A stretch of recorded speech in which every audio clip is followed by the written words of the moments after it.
Welcome to Voromotors. Today we're replacing the charging ports on the Kaabo Mantis King GT.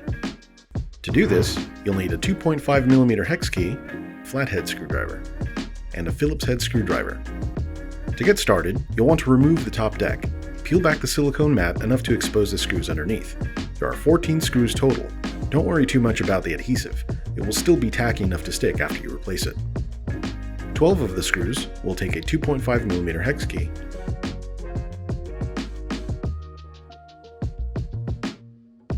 while the last two screws at the rear will take the Phillips.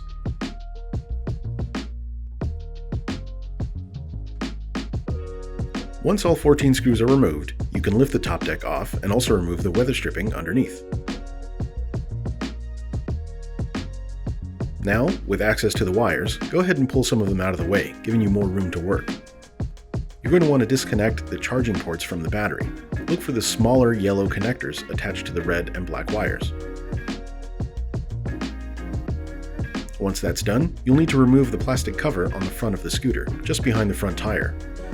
There are 6 screws along the front, which you'll remove using a 2.5mm hex key, and 2 more on the bottom which require a Phillips head screwdriver.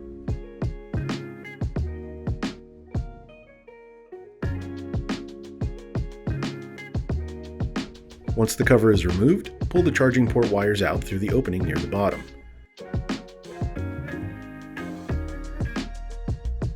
You'll then have to loosen the ports by unscrewing the plastic nuts holding them in place. These can be loosened by hand. Slide the nuts off and push the charging ports up toward the top of the scooter. You can pull them free from the top side.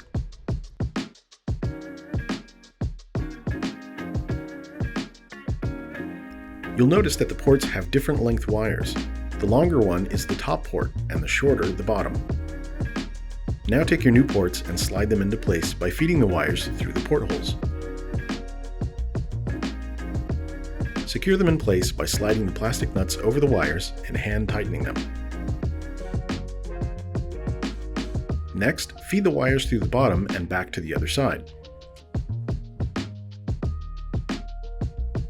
When reconnecting the charging ports, the shorter cable from the bottom port gets connected to the cable on the left side of the battery, while the longer cable connects to the cable on the right side.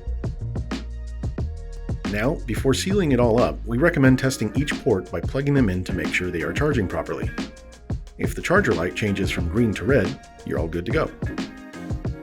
Pack all the cables back as neatly as you can before laying the weather stripping and top deck back into place.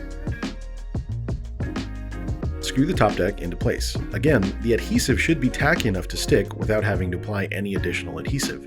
If you need to add any, you can use double-sided tape, super glue, or any other adhesive that works with both metal and silicone. Remember, there are 14 screws total.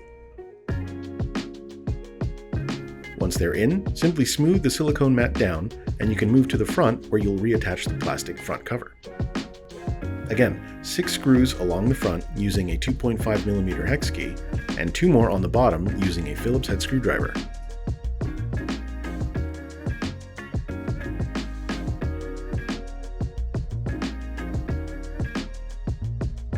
You're all done.